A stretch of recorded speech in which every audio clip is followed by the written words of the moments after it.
sejam todos muito bem-vindos ao Cinecast, o podcast onde a autenticidade e a ousadia se encontram para transformar o design, a inovação e, acima de tudo, a vida das pessoas. Sou César Cini e estou aqui para compartilhar com vocês histórias inspiradoras de pessoas que, com coragem e criatividade, estão fazendo a diferença em seus campos de atuação. No episódio de hoje, inspire-se com meu convidado, Guto Índio da Costa. Então, Guto, vamos começar aqui o nosso podcast. É uma honra te receber aqui. Quando é que tu imaginou que tu ia estar na garagem da minha casa? Mas eu jamais imaginei. Eu podia imaginar que você tinha uma garagem tão bonita quanto essa. Isso eu já tinha, assim, como preconceito, conhecendo você, César. Mas ainda acho que me surpreende, viu? E sabe que da casa, foi a única parte da casa que eu fiz sem a minha arquiteta, né? Então, fui autodidata aqui, mas... Olha, eu sei que a sua arquiteta era sua ex-mulher, né? Sim. Dizem que todo grande homem tem uma grande mulher por trás, né? Mas todo grande homem tem grandes paixões. E quando a gente vê aqui a sua garagem, e esse cantinho, esse seu estúdio, essa sua coleção, né? E a gente entende perfeitamente que você é um homem de paixões. É, verdade. E isso deixa a gente vivo, né? Acho muito importante a gente não é só ter as paixões. A gente tem paixões, tem que ter sonhos, mas tem que realizá-los, né? É verdade. Então esse espaço aqui me dá uma maior alegria, porque eu vejo que você é um homem que, em grande parte, realizou uma parte, pelo menos, das suas paixões, e tá aqui. Tá materializada. Tá aqui. Não, e é verdade, assim, é indescritível, assim, quando por exemplo, eu tenho a paixão pelo automóvel e gosto de de carros antigos e gosto de carros preservados, né? E um dia eu estava falando para um colega numa viagem, eu disse para ele, tu não faz ideia, o cheirinho do carro velho, daquela coisa da época, me reporta lá atrás. Aí ele se virou, mas isso me parece uma doença? Aí eu fiquei pensando, será? Mas a gente, claro, com os amigos antigomobilistas, que a gente chama, né? Tem essa paixão em comum, é uma coisa indescritível, assim, a sensação que a gente tem de descobrir, de encontrar esses tesouros, né, guardados dos automóveis, né? É incrível. Isso te dá uma vontade de viajar, de fazer, né? Essa é a coisa boa, né, das paixões, né, carro é um produto de design, né, Sim. que mexe muitíssimo com a gente, né, existe uma tradução de emoções que se misturam com memórias, com imprints nossos da infância. Tanta coisa acontece dentro de um carro, né? Sim. Na infância, na adolescência. E esses imprints todos ficam, né? Eu acho que grande parte assim dessa magia do carro, além, obviamente, né, do movimento, da velocidade, da performance, é essa série de memórias que a gente coleciona, né? E os carros, cada um a seu tempo, a sua maneira, são também testemunhas da história, né? Sim. Não só pelo desenho, mas pela tecnologia, pela maneira como foram pensados, elaborados, o quanto evoluiu, né, o automóvel e o quanto ele é uma testemunha do tempo, né, daquele Sim. momento, né? E quantos designers ficaram famosíssimos por conta de certos carros que desenharam em certos momentos. Sim. Você sabe que eu tenho uma história, talvez você conheça, não sei.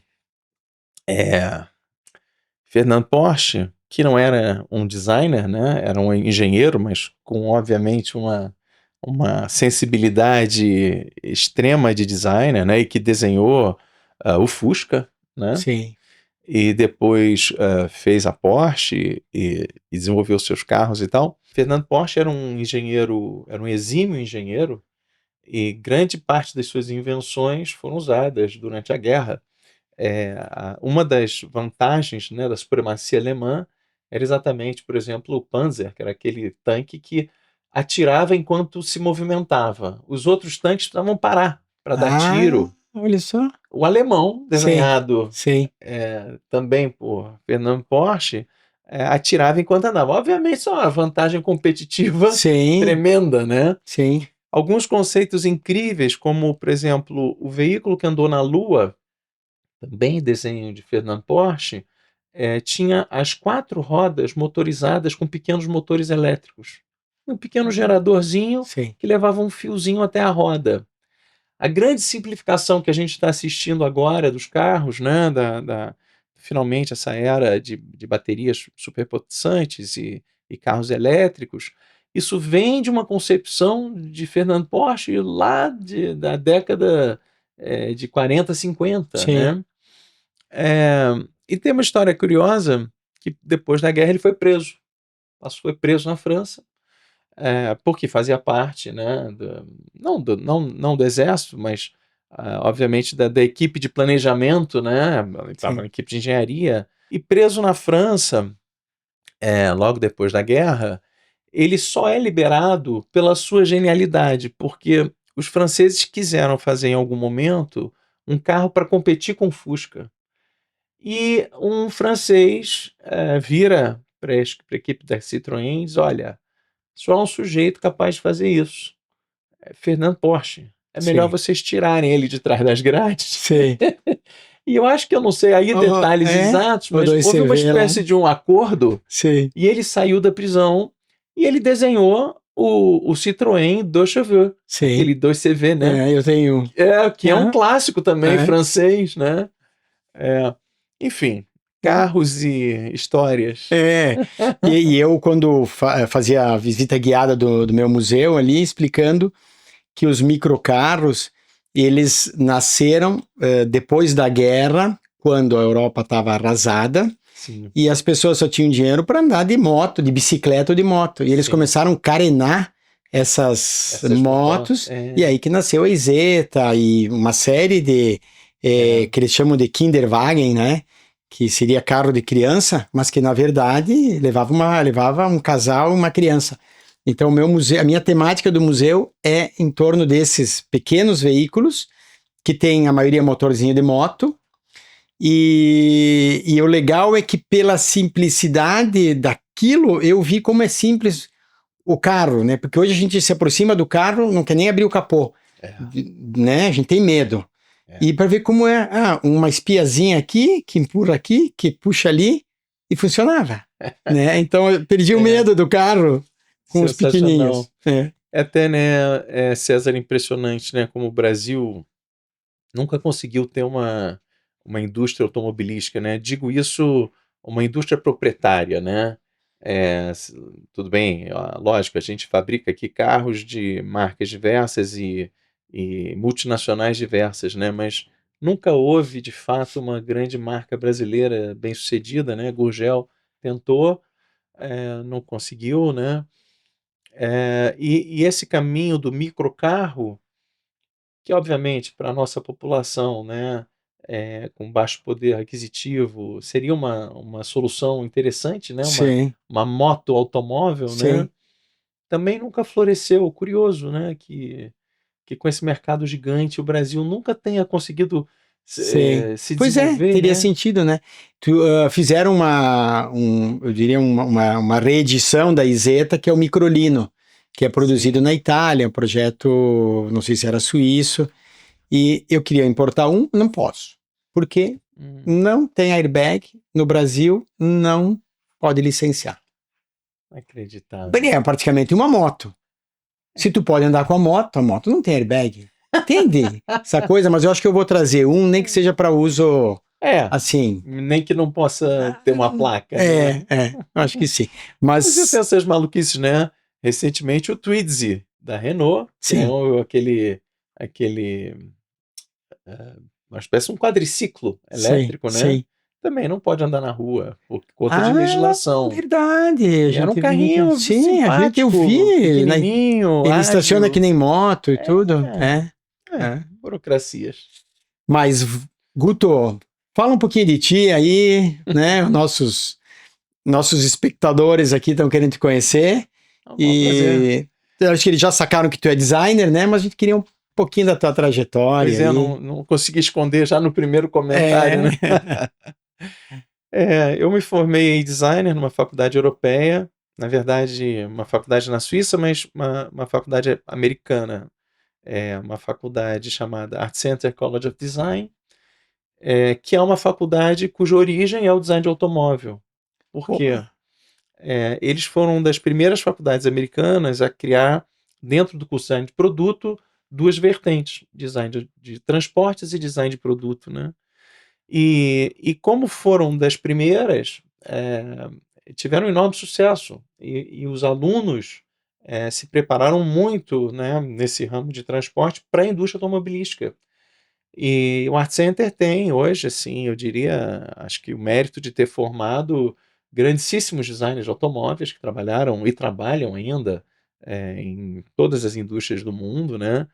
Os grandes chefes de design mundo afora, em grande parte vieram do Art Center, sabe? sim, E essa faculdade tinha um campus na Califórnia, em Pasadena, e um campus na Suíça, entre Vevey e Montreux, uma cidade muito pequenininha, La Tour de Paix, onde eles passaram 10 anos, porque fizeram essa experiência de ter um campus na Suíça, e depois de 10 anos eles decidiram fechar e voltaram para os Estados Unidos, e mantiveram só o campus americano. sim. E eu tive a sorte de pegar esses 10 anos e de participar desse grupo. Por que eu digo que foi uma sorte incrível? Porque a gente tinha uma metodologia de ensino americana, que eu acho que é muito eficaz. Americano é muito objetivo, muito metódico, processo, método, mas ao mesmo tempo todos os meus professores eram europeus. Sim. E por estar na Suíça, a gente tinha, por exemplo, um dia que vinha um sujeito de Milão dar aula na faculdade. Certo. Um dia vinha um outro da Alemanha, um dia vinha um outro da Áustria, um dia um outro da França. Que legal. Então, era um mix de alunos e um mix de professores que foram, assim, anos únicos. E uma pena, depois a faculdade, o campus suíço fechou, até porque, de certa forma, ele prejudicou muito o grau de internacionalização do campus americano. O campus americano, depois do campus suíço, ele ficou muito americano demais. Sei, E os sim, americanos perceberam isso. sei, E aí disseram estrategicamente é melhor de voltar para sei. a Califórnia, porque os europeus vão voltar a estudar na Califórnia, né? Mas foi uma época incrível. E, bom, eu sou filho de um arquiteto, né? Papai é arquiteto gaúcho, inclusive, nascido em Pelotas, mas foi morar muito cedo no Rio. A família se mudou para o Rio de Janeiro naquele Ah, não momento. sabia. É, Sim. meu avô era advogado, meu bisavô era senador, e todos Ah, eram muito sei. ligados à política. Getúlio, meu bisavô era amigo de Getúlio e foi para o Rio de Janeiro como senador. Anos depois, chamou seu genro, meu avô do lado paterno, né, para que ele fosse também morar no Rio e abrir um escritório de advocacia no Rio.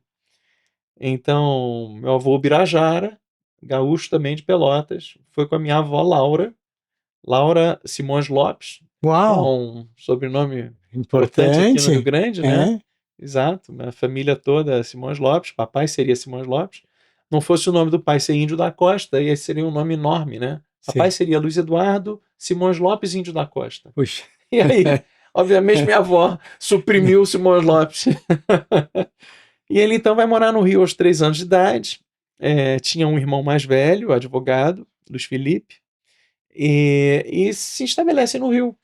Anos depois ele se casa com a mamãe, ele vira arquiteto, abre um escritório de arquitetura.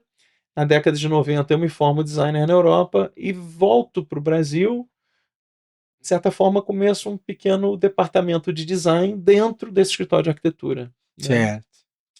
E o primeiro trabalho que nós tivemos em conjunto foi o projeto de um bairro no Rio, chamado projeto na época Rio Cidade Leblon, onde eu fui responsável pelo design de todo o mobiliário urbano. Mas nós fizemos uma equipe muito multidisciplinar, éramos três, eu como designer, Fernando Chassel como paisagista e o papai como urbanista, chefe da equipe, né?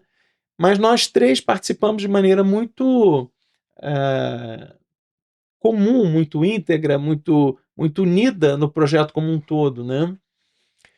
E eu tinha tido uma experiência recém-formado na Europa, onde eu trabalhei num escritório de design que mexia muito com transporte, um alemão chamado Alexander Neumeister, também apaixonado pelo Brasil, chegou a ter um estúdio de design no Brasil com alguns sócios durante uns anos. E o Alex era especializado em design de transportes e desenhava, entre outras coisas, trens. E na Alemanha eu tive a oportunidade de desenhar, na equipe do Alex, o ICE 3.3, que é o trem de alta velocidade alemão, Sei. que é o trem que ainda hoje percorre a Alemanha de ponta a Que ponta. legal. É até bacana, toda vez que eu vou à Alemanha, eu tenho o maior prazer de andar no Sei. trem, né, que a gente desenhou. E o Alex hoje está bem velhinho e já um pouco fora do ar, mas assim, é interessante ver, né, e a coisa bonita do design, né, César, como o design, quando envelhece bem, como Sim. ele tem, ganha dignidade, ganha Isso, nobreza, né? Um isso. pouco aqui, né, Sim. que a gente vê na coleção dos seus carros antigos, né? Então eu vejo o trem que a gente desenhou em 1992, 93, fazem 30 anos. Ele é um trem ainda absolutamente contemporâneo, elegante. Até o interior, que eu Sim. acho que talvez precisasse já de uma pequena maquiagem, mas até o interior ainda é Sim. muito elegante, É. nobre, sabe? Então eu tive essa experiência com transporte na Europa, depois de formado, e chegando no Brasil, essa experiência do design no meio urbano, né? Que o mobiliário urbano ele está muito integrado à calçada, ao espaço urbano, à iluminação, enfim, a todas as disposições urbanísticas, né? E eu acho que isso moldou muito a minha carreira e a minha visão, porque lógico que depois a gente desenvolveu um volume muito grande de produtos e de toda sorte, de garrafas térmicas a ventiladores de O teto a ventilador me marcou geladeiras. muito. Eu me lembro de ti com as paradas de ônibus, mas o ventilador, a gente teve um, me lembro muito, era muito legal. Então, a gente fez muita coisa assim como designer no Brasil. A gente foi durante muitos anos o escritório exclusivo da GE no Brasil, a GE Appliances, né, que Sim. tinha aqui algumas marcas, tinha comprado a Daco, depois comprou uma outra marca, que eles chegaram a crescer, eles se associaram à MAB mexicana, Sim. e a gente desenhou dezenas de fogões, geladeiras, lavadoras, a indústria em geral, a gente desenhou luminárias públicas, enfim, todo tipo de produto industrial, eu diria, de uma garrafa térmica a um barco de 90 pés, a Sim. gente fez um pouco de tudo. Mas essa experiência, eu diria, na Alemanha, design de transportes, né, de alta complexidade, como é um trem de alta velocidade, e o design urbano, que eu também diria que é um projeto de extrema complexidade, eu acho que nos levaram muito para onde a gente está hoje, né? Hoje a gente tem o escritório, na verdade, se juntou completamente. Nós somos hoje um grupo totalmente multidisciplinar, urbanistas, arquitetos, designers de interior, designers de produtos, designers gráficos, e também publicitários, uma equipe de marketing. Hum. Juntamos um grupo, quase que um bicho bem diferente, assim, Sim. né? E fizemos o que a gente chama da Índio da Costa a UDT, Arquitetura, Urbanismo, Design e Transporte. Hum. E temos feito aí uma série de projetos. Hoje, as duas gerações juntas, papai hoje tem 86, mas está extremamente ativo Que legal. e trabalha por paixão, né? Adora trabalhar, faz isso por prazer, né? E, e eu como designer, acho que a gente faz um equilíbrio muito divertido, muito interessante. Que legal. E sabe que tu tocou num ponto que vem de encontro a um sonho que eu tenho aqui de Bento Gonçalves. Já falei, fui convidado no passado, na abertura do ano do Centro de Indústria, me chamaram para falar um pouquinho sobre inovação, né? A Sinex sempre foi uma empresa, sim, um passinho à frente da turma, né? Eu digo, a gente só tem essa ponte com a Itália, a gente consegue ter coragem de fazer algumas propostas que as outras empresas não têm, né? Mas aí quando me deram o microfone, tinha a rádio da cidade e tal, me empolguei e falei, olha, é o seguinte, então eu já vou falar aqui. Meu sonho, porque Bento tem a linha férrea que passa por dentro da cidade, Sim. né? E uma partezinha acabaram construindo algumas casas em cima, hoje não passava trem de carga, né? E eu morei no lado, a gente chamava de Ponte Seca, né? Um viadutozinho que passava o trem lá da minha casa. E nos últimos anos eu comecei a pensar em fazer um movimento para a gente reativar isso com um trem elétrico, bonde, o que for, algum meio de transporte assim, padrão europeu. E a gente tem, por exemplo, na saída sul da cidade, a gente vai para Salton, que é no distrito de Tuiuti, e norte a gente vai para o lado de Garibaldi, né? E tem muita gente que todo dia pega carro, pega ônibus e tal, e podia usar um transporte de primeiro mundo. Eu acho que tudo converge com essa questão do elétrico, agora elétrico com bateria, Sim. não precisa ter cabeamento e tal. Sim. E eu fui descobrir, no final do ano passado, eu criei o Instituto Cine, que é uma maneira de eu poder contribuir com a minha comunidade, né? Um instituto sem fins lucrativos, que tem o objetivo de dar um olhar na reciclagem de alguns resíduos, né? Aqui, que eu não posso ver, enterrar as coisas, né? Principalmente o vidro. E trabalhar o design, né? Trazer mais cultura de design para a nossa juventude aqui, né? Essas são as minhas duas frentes. Mas, na gavetinha ali, tem o trenzinho elétrico. E aí, conversando com a Bea, que é minha assessora na questão do instituto, eu comentei sobre o trem. E ela resgatou que tem um grupo em Bento que pensa o Bento do futuro, né? E ele disse, olha César, isso aqui já estava numa pauta deles há uns 5, 6 anos atrás. Uhum. E ela me mandou ontem. Olha Eu disse, só. gente, as coisas começam a se encaixar, né? a se encaixar. Aí tu vem aqui me fala que, fez o trem lá na Alemanha, Então, do urbanismo, tá tudo. Vou te contar 2 histórias de trens interessantes. Aliás, 3. Na Alemanha, quando a gente desenhou o trem de alta velocidade, foi o primeiro trem de alta velocidade alemão, onde você não tinha mais o vagão locomotiva. Se você andou num TGV Sim. há poucos anos atrás, você lembra, talvez? Tinha O primeiro carro é o carro onde está o motor, né? Sim, sim. E a locomotiva, e Sim. puxa todo o resto. Esse veículo alemão, ele tinha todos os bugs motorizados. E os bugs, então, embaixo do assoalho, tinha seus próprios motores. Significa que ele, digamos, é uma espécie de tração integral. Sim. E com isso, não havia mais o vagão locomotiva. O vagão primeiro, que era onde ficava o antigo motor, hoje é vazio. É um espaço. Aproveita, né? Ele com o passageiro e o maquinista. O Alex Neumaster, né, muito rapidamente disse, poxa, vamos fazer um design onde a gente consegue colocar as pessoas assistindo à frente do trem. Porque a 300 km por hora, você sentar atrás do condutor, é uma diversão a viagem, né? Sim. E assim fizemos. O primeiro trem que você tinha um conjunto de passageiros nesse primeiro carro. Olha, que interessante. Era uma inovação incrível, o trem sem a locomotiva, e essa viagem na frente é um espetáculo até hoje, vale a pena. Anos depois, nós fizemos o VLT do Rio de Janeiro. Um veículo leve. Legal, andei. Andou já no VLT, né? Andei. É um veículo leve sobre trilhos lá no Rio, que interliga o aeroporto Santos Dumont, a Central do Brasil, Barcas, a rodoviária e toda uma série de estações de metrô no meio do caminho.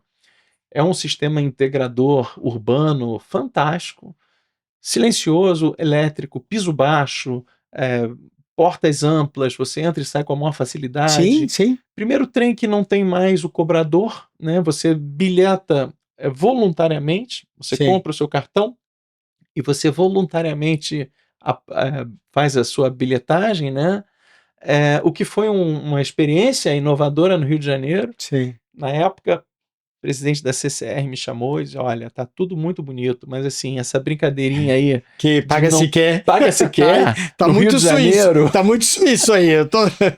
olha só, as estações estão lindas, tá tudo assim delicado, aberto, mas quero dizer o seguinte, você tem que inventar um jeito que se der problema, a gente tem que fechar isso do dia para noite e botar catracas. Ah, sim. Felizmente, César, nunca Não aconteceu, precisou. não precisou. Sim. E você vê como uma aula, né, interessante, uma coisa que o papai diz muito, né? Quando o espaço público, ou quando o bem público, ele é feito com muita qualidade, o público respeita e Sim. admira e, de certa forma, contribui, né? Se ele conta muitos anos atrás, ele fazendo o projeto do SESC, um grande centro esportivo e cultural em Madureira, ele uma vez virou para o presidente do SESC na época e disse: estou achando curioso, porque a especificação que a gente está fazendo daria quase para fazer 2 centros. Sim. Vocês estão fazendo a gente está sendo pedido, né, uma especificação Sim. de altíssimo padrão. E na época o presidente disse para ele: Índio, olha, a gente aprendeu uma coisa. Se fizer com uma especificação barata, em 10 anos a gente tem que construir tudo de novo. Se você fizer com uma especificação de qualidade, isso aqui vai durar indefinidamente, porque as pessoas respeitam e tratam muito bem. Que E de fato, interessante. e de fato, o Sim. Sesc Madureira está lá até hoje, impecável. E o VLT, você vê, o BRT no Rio, né, o sistema do ônibus, Sim. teve todo tipo de problema depois dos Jogos Olímpicos. Vandalismo, evasão, uma série de problemas. O VLT, Ali. quase nenhum. E o percentual de evasão manteve-se dentro do valor necessário, Sim, sim. estudado, e felizmente as plataformas são completamente abertas, absolutamente integrado com o espaço público, você não tem Sim. nada É, pesado, porque. nada. Ficou muito agradável a implantação toda do VLT. E o veículo em si é tecnologia francesa, né? A gente desenhou, quem fabricou foi a Alstom, Ah, e os primeiros 7 trens vieram da França e os outros 20 e tantos já foram fabricados no Brasil. que bacana. É. E é o primeiro sistema, na época foi o primeiro sistema, com 28 quilômetros de trilhos, sem catenária, sem os fios Sei. e sem aquela conexão por cima. E aí? Porque a gente tem um sistema da Alstom chamado alimentação APS, alimentação pelo solo. É uma espécie de um terceiro trilho que tem uma tecnologia fantástica. Somente por onde o trem passa, ele está eletrificado. Ou seja, à medida que o trem se desloca, o trilho atrás já não tem mais Sei. eletrificação nenhuma, né? Totalmente Sim, dá o seguro. contato e. Exato. Olha. E foi a primeira vez no mundo que se fez um sistema tão grande com essa tecnologia, um pouco antes dos Jogos Olímpicos do Rio. E, de fato, no espaço urbano dá uma limpeza Sim, agora tu incrível. tá falando, eu tô me lembrando. É lindo, limpo. E se você olhar várias cidades na Europa, grandíssima maioria ainda é do tempo que você tinha os cabos, né? Sim, E as sim, catenárias e sim. tal. Eu me lembro, tinha uma cidade na Espanha que era precursora um pouco antes do nosso projeto, mas era algo como 1 quilômetro que eles Sim, tinham feito numa espécie de um conseguiram. teste. Sim, E sim. o Rio fez 28 quilômetros, bem inovador na época. E a terceira história de trens, muito interessante, que eu também participei aqui no Brasil, o projeto do TAV, do trem de alta Que velocidade iam brasileiro, fazer São Paulo-Rio? que faria Rio, São Paulo, Campinas, né? Ah, Esse projeto é um projeto que eu acredito que tem que acontecer em algum momento, porque não faz sentido um país como o nosso não ter uma ligação ferroviária. sim. Mas o que nós aprendemos durante o projeto foi incrível, porque uma vez eu perguntei para. Nós trabalhamos com os franceses na época, né? A Alstom e a SNCF, que é a rede ferroviária, a empresa, né, que gere toda a rede ferroviária francesa. E tinha um grande diretor da SNCF, e um dia eu perguntei, mas o que acontece com a ponte aérea com um novo trem? E ele muito tranquilamente disse: vai acabar. Para mim Sim. foi um susto, né? Como acabar? A ponte aérea é quase uma instituição, né? Acabar! O Santos Dumont, vamos fazer o Santos Santos Dumont! Dumont. Não. Ele disse, Guto, não há nenhum caso em nenhum lugar do mundo de duas cidades que têm uma distância de mais ou menos 400 quilômetros, como a Rio-São Paulo, onde o trem de alta velocidade não tenha liquidado a ligação aérea. Sim, E aí elencava todas as razões pelas quais o trem é muitíssimo mais eficiente sim, e traz imensas vantagens que o avião não traz, né? Primeiro, confiabilidade absoluta. Você sim. nunca mais tem o problema do mau tempo, o aeroporto fechou. Isso não Ah, é existe. verdade, é verdade. Então o trem tem aquela precisão suíça de sair às 7h43, às 7h52, né? Sim, E chega no minuto exato lá do outro lado. O trem tem uma capacidade de algo em torno de 10 vezes o avião. Ou seja, eu não vou lembrar dos números sim. exatamente, mas se a ponte aérea carrega algo em torno de X milhões de pessoas por ano, o trem, a ligação férrea Rio-São Paulo, poderia carregar 10x. Obviamente, do ponto de vista energético, de sustentabilidade, Pô, é isso etc., aí. Nem é falar. imbatível, né? Imbatível. Porque o avião, Não tem como. né? E por fim, o que o trem faz não é só uma ligação ponto a ponto. O que o trem faz é uma revitalização de todo o percurso. Você imagina, César, Rio estaria a 90 minutos de São Paulo, uma viagem muito confortável de trem, Sim, onde você vai trabalhando, sim, almoçando no restaurante, batendo papo e tal. Mas, ao mesmo tempo, você pega, por exemplo, Resende, uma cidadezinha ali entre Rio e São Paulo, que no estado do Rio ainda, Resende estaria a algo em torno de 1 hora de São Paulo. São José dos Campos estaria algo em torno de 1 hora do Rio. puxa. Então, Sim, o que sim. acontece é uma mudança na região como um todo, sabe? Todo o percurso é beneficiado com uma nova ligação de transporte que transporta milhões de pessoas a um custo relativamente baixo e que pode fazer com que a pessoa decida, por exemplo, vou trabalhar no Rio, mas eu vou morar em São Eu José. ia dizer, muda toda essa Muda questão tudo. urbanística, né? Que interessante. Tanto que no projeto a gente já envisionava uma espécie de uma megalópole Sim, quase se entre conectando. quase se conectando, porque Sim, você começa a ter essa dinâmica de revigorar e revitalizar e impulsionar todos esses municípios no meio do caminho, né? sim. Uma pena tremenda, o projeto foi suspenso na véspera da entrega. E até uma vergonha, eu me lembro, a gente trabalhou mais de 1 ano com um grupo imenso de estrangeiros, né? Tinha um escritório na França com mais de 40 profissionais trabalhando, um projeto intenso durante o ano todo. Eu era o único consultor brasileiro. A gente fez muito para transformar o trem, a proposta do trem, num trem, entre aspas, brasileiro, e tinha uma ideia muito simpática de um grande vagão, um grande carro, né? É, uma espécie de um grande carro-bar, o lounge, digamos Sei, assim. sei. Então você tinha a configuração das cadeiras organizadamente e tal, mas um bom espaço do trem era um imenso lounge onde as pessoas podiam sentar de maneira mais Sim, descontraída, sei. bem Bem brasileira. brasileiro, bem brasileiro. Que legal. É, Bom, tu falasse antes sobre o Sesc, sobre puta, a minha filosofia da questão das coisas que duram no tempo, né? É, eu, quando fiz a minha casa, a gente, na época, tinha a facilidade de trazer os produtos da Itália e tal, e a gente conseguiu comprar algumas peças, assim, que hoje eu vejo nas vitrines das empresas italianas, sim, né? E são produtos que estão super atuais, que têm 50 anos de design ou mais, sim. né?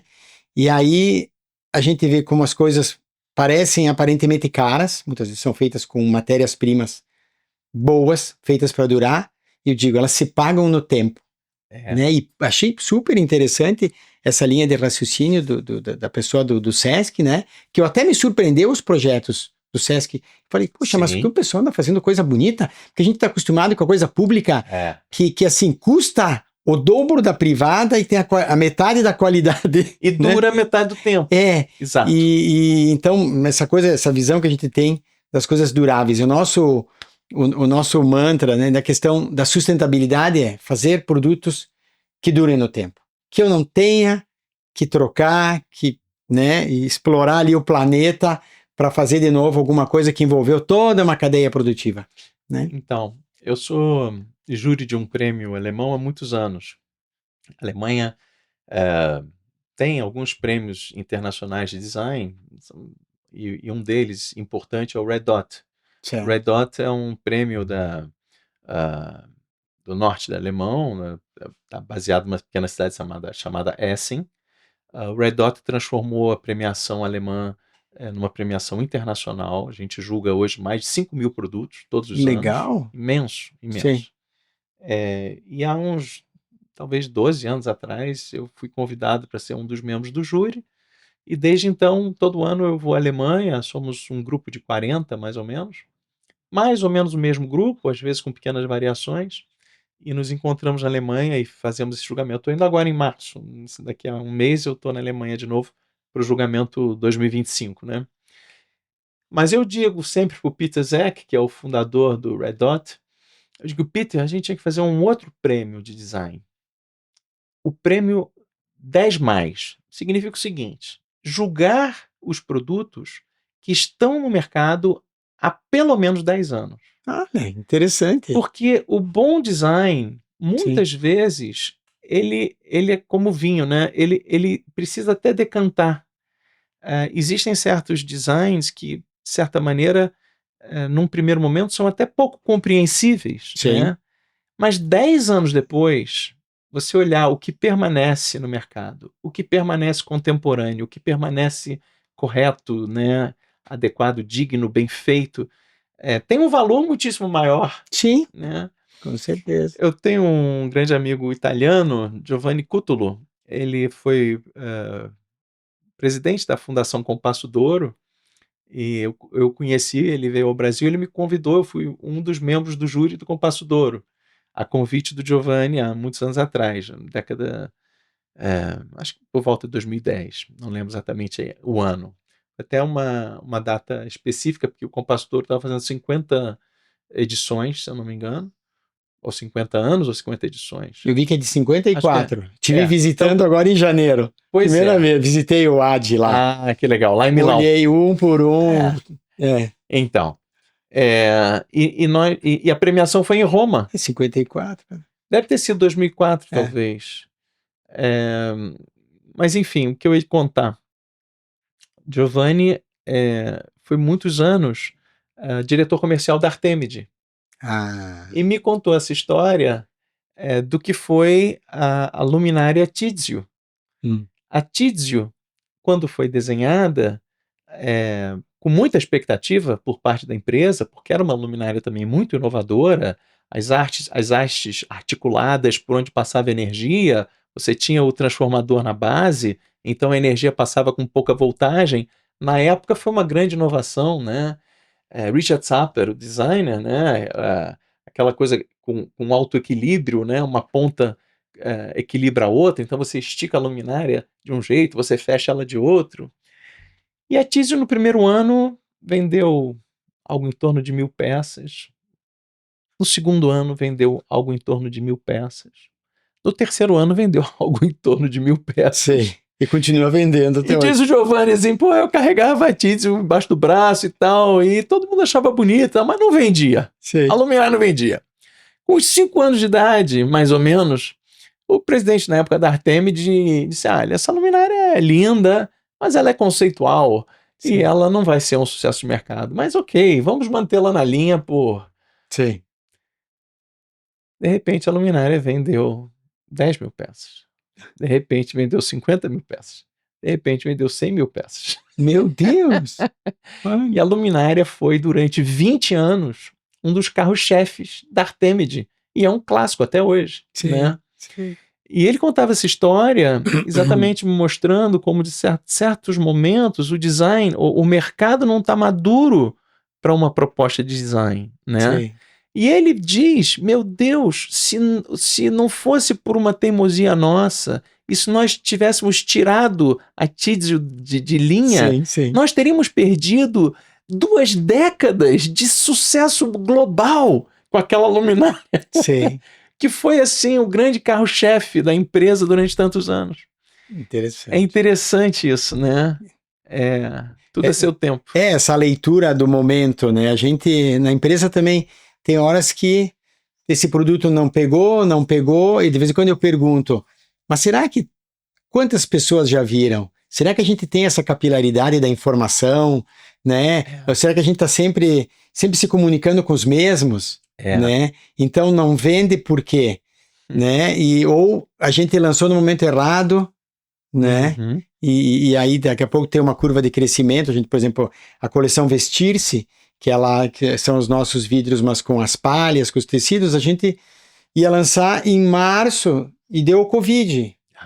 E aí não tinha como mostrar, porque era a textura, o toque, né? O touch.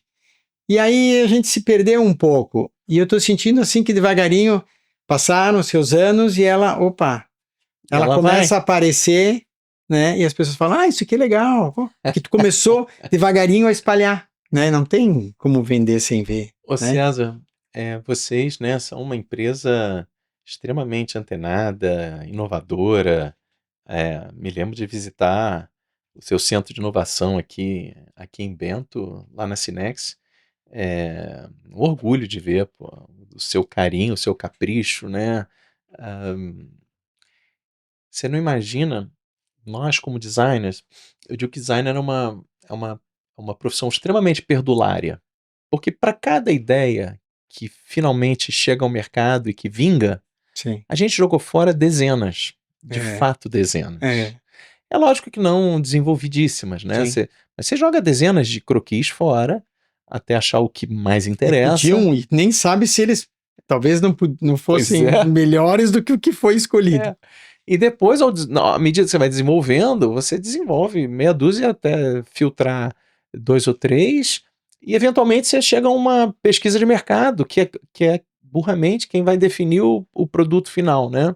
Por que eu digo burramente? Porque eu não sei se é um mercado que deve de fato dizer, e eu não sei se a pesquisa também seleciona de forma correta esse mercado, entre aspas, né?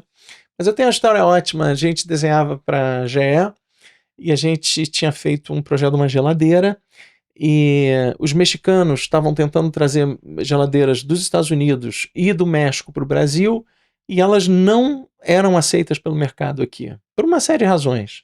O design de eletrodomésticos no Brasil é bastante ousado, bastante inovador em relação aos Estados Unidos e México. Então, eram mais antiquados os produtos que eles traziam, além das dimensões, né? Dimensões mexicanas e americanas, às vezes não passava na porta do apartamento, né? Então tinha toda uma complicação. E nós desenhamos essas famílias de geladeiras. O presidente da GE no Brasil, muito encantado, sabe, vamos embora, vamos fazer uma pesquisa de mercado. E eu brinquei com ele e disse, Vitor Carelli, era um argentino, ótimo sujeito. Vitor, não vamos submeter esses conceitos a uma pesquisa de mercado. Assim, obviamente, este modelo, era um dos 3, né? Este modelo é o futuro da GE no Brasil.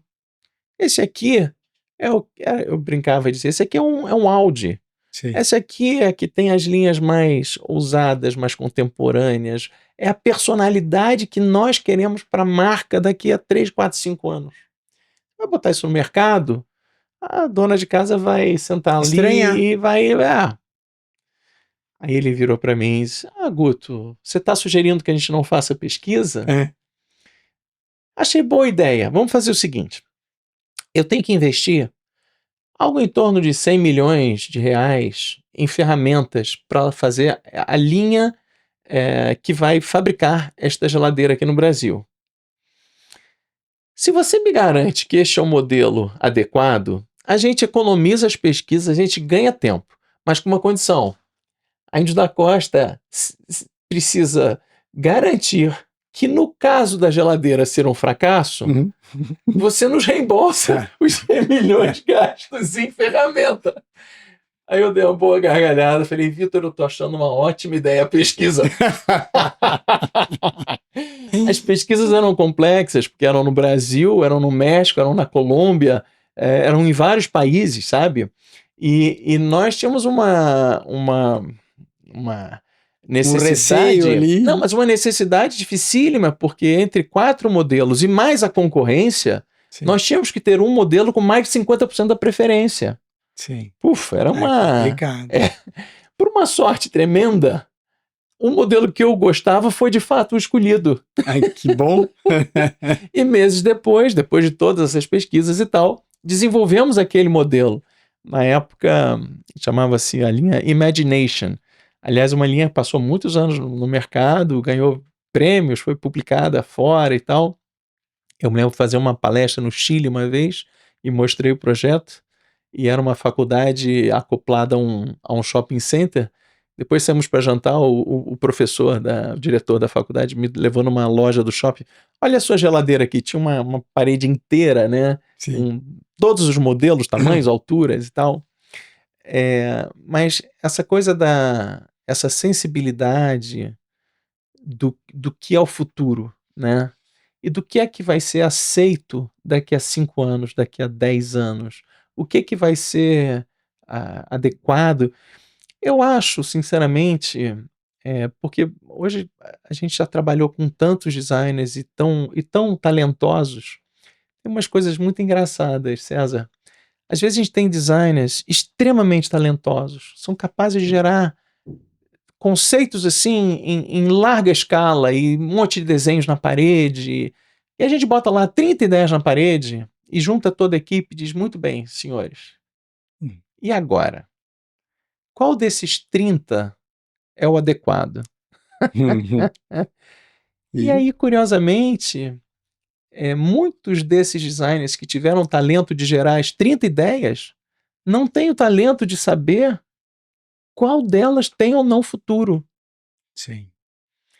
Então, ao longo dos anos, né, a gente vai se analisando assim, né, como profissional e entendendo, né, nossos pontos fortes e fracos. Eu acho que um dos meus grandes pontos fortes é conseguir olhar num cenário extremamente difuso, complexo, com uma série de possibilidades, de saber, ou pelo menos ter essa sensibilidade de propor os caminhos que, curiosamente, ao longo desses anos todos, se mostraram extremamente bem-sucedidos, sabe? Mas nem sempre a gente ganha. Muitas e muitos projetos nossos tiveram as melhores ideias na gaveta, por conta de empresas que adotaram uma postura mais convencional, uma postura mais medrosa. Sim. E é uma pena, porque algumas perderam grandes oportunidades, sabe? E é difícil provar isso, né? Você só vai saber depois.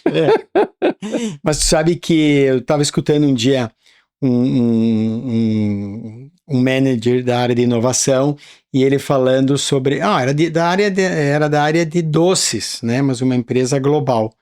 E aí ele estava falando sobre o processo de inovação e estava questionando as pesquisas, né? Porque a pesquisa te ajuda bastante. Mas tem muita gente que responde na pesquisa diferente daquilo que realmente faz. Ou quer, né? Exatamente. E isso é um problema. E a outra, ele colocou um ponto de interrogação e ele disse, tá, mas nós vamos escutar e desenvolver um produto com o briefing do cliente ou nós vamos surpreender o cliente com algo que ele nunca viu e nunca pensou, né? Então, eu acho que a inovação é fazer o diferente. É fazer melhor alguma coisa que já existe, né? Mas tu atender uma necessidade, né? Ou criar até uma necessidade que o cara nem sabia que tinha, né? Ou dar um conforto. Estamos aí cheios de exemplos, né? Henry Ford já dizia, meus clientes queriam uma carruagem mais rápida, né? E o próprio Steve Jobs jamais fez uma pesquisa para validar um iPhone, né? Tá aí. E mudou o mundo. Isso. E mudou o mundo. Né? Isso. Ambas as invenções mudaram o mundo. É que são visionários, né? Eu acho que tem tem uma bagagem por trás e tem uma convicção, e isso aí é um composto, assim, que graças a Deus nós temos essas pessoas visionárias, né? Então, hoje, César, grande parte do meu trabalho como designer está nessa outra ponta. Eu percebi que ao longo de muitos anos, né, eu estava sempre puxando os limites da indústria, né, puxando o limite da empresa e tal, e quase que nós nos tornamos uma espécie de um centro de inovação separado. Sim. E muitas vezes os projetos partem da gente. É uma proposta nossa para as indústrias. A gente acabou criando uma empresa de licenciamento, onde a gente desenvolve produtos e licencia. Ah, que legal. E a gente criou, a empresa de licenciamentos acabou desembocando numa outra operação quase de venture, porque a gente tem criado, às vezes, certos produtos que, de certa forma, são novas empresas e são novas operações. Então, agregando algumas pessoas mais com uma visão de negócios, criando modelos de negócios diferentes, a gente hoje está com 2 ou 3 projetos que não são produtos, mas são empresas novas, que partem de uma nova visão de oportunidade de mercado e de novos produtos. Olha que legal. Mas que tem toda uma inteligência, não somente, né, na visão do futuro, no produto em si, mas às vezes na distribuição, em toda a desmontagem, né, das cadeias tradicionais. Sim. Tem sido muito interessante. Sabe que nós estamos com os irmãos Adriano Design, Sim, né? Te mandaram um abraço.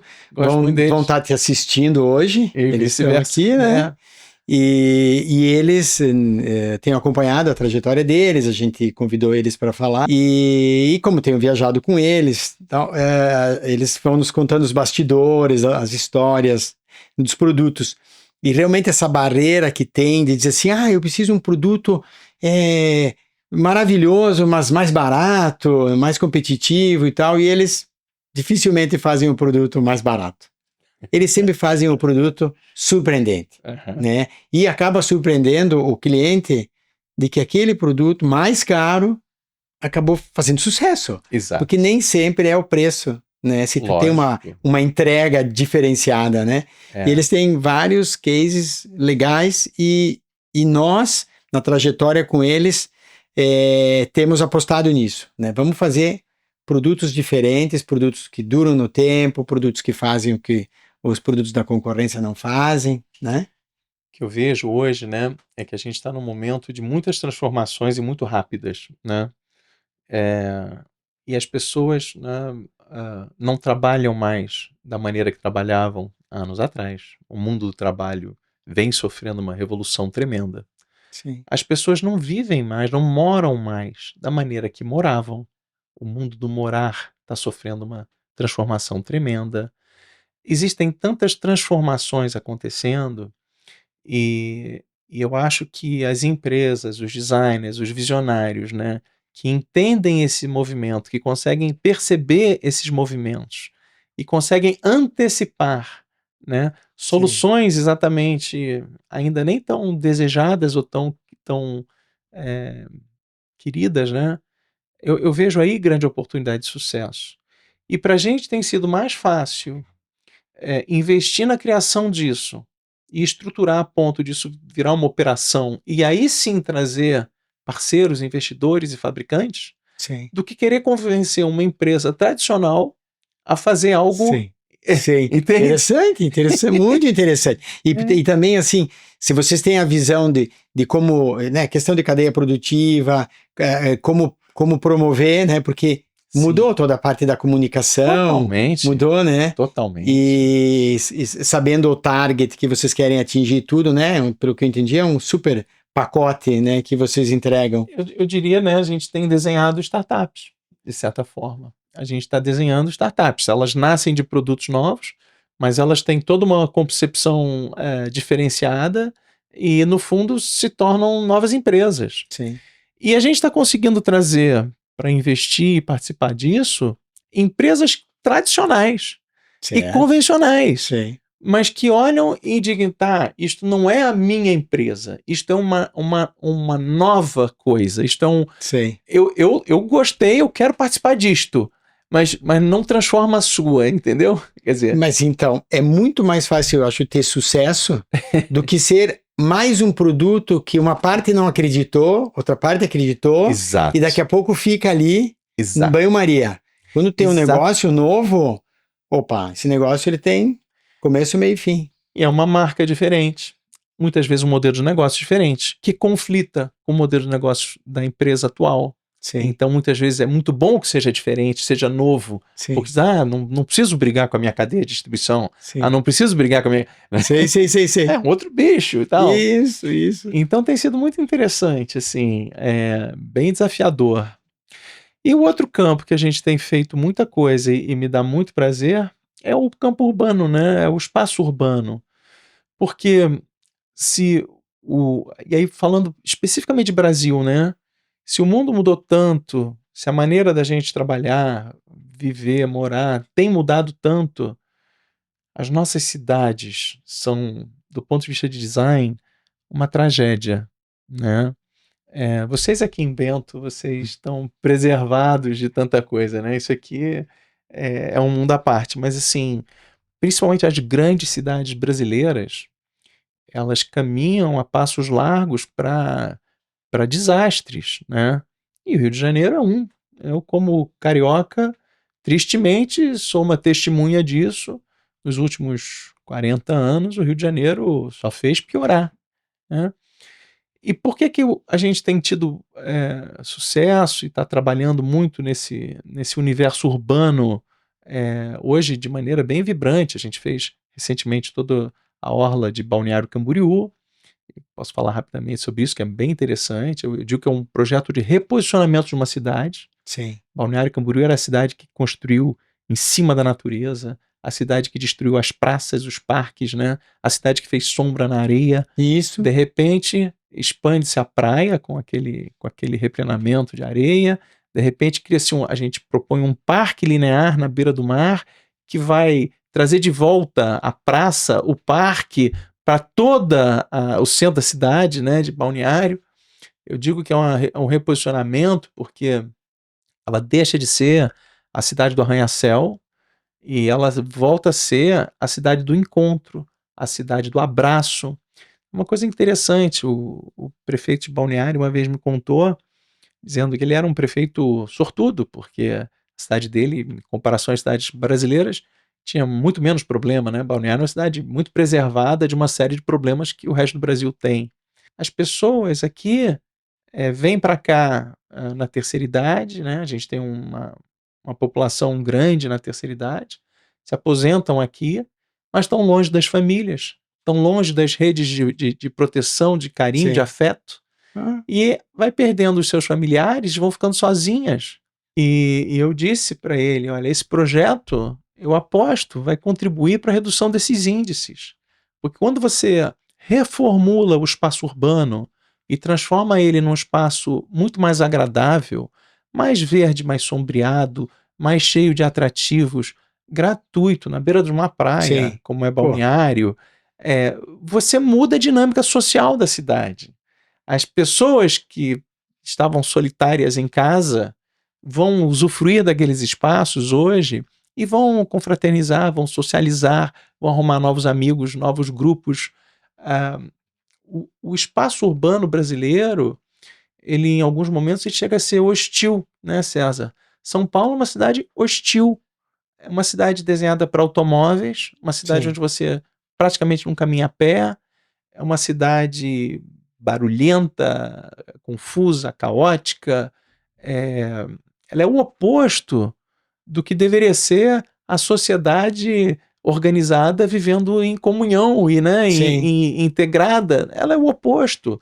Ela é uma cidade extremamente agressiva, né? O Rio, eu estava aqui falando mal do Rio, né, dizendo que a gente piorou muito nos últimos 40 anos, e de fato é verdade.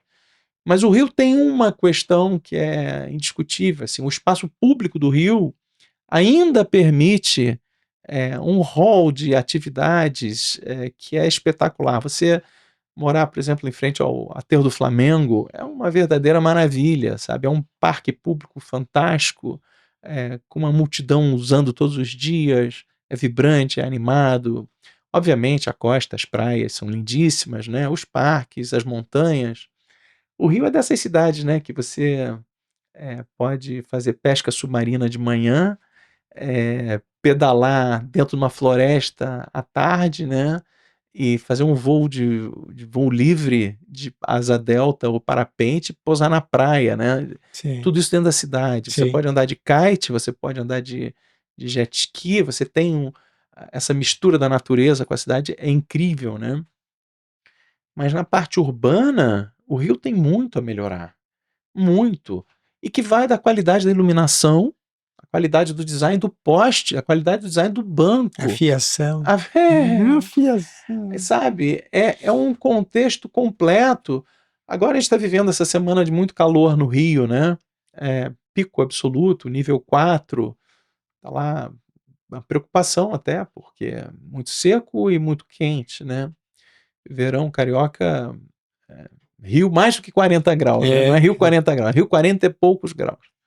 Sensação de 60 graus, uma barbaridade. Meu Deus. Né? E está na hora de se fazer um grande mutirão para se replantar as cidades, né? A gente precisa de mais árvores, a gente precisa combater essa urbanização que foi tão nociva, né? Que foi muito para o lado rodoviário, que deu muito privilégio ao automóvel e muito pouco ao pedestre, né? À pessoa. E tem sido bacana, porque eu contei de Balneário. Ao mesmo tempo, nesse momento, a gente está fazendo um projeto semelhante também, maior até, para toda a orla de Maceió. Maceió, outra cidade Ah, que interessante.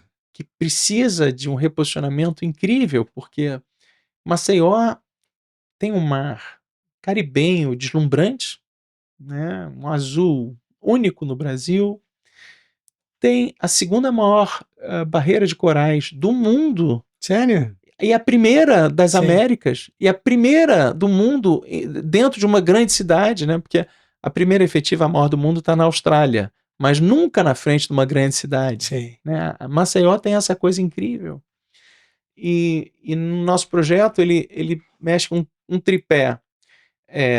Lógico que tem a intervenção física e a melhoria do espaço urbano como um todo, a gente está fazendo toda a nova orla, mas ao mesmo tempo tem uma questão de imagem e de posicionamento que eu acho igualmente importante, que é toda a parte de comunicação desta intervenção, né?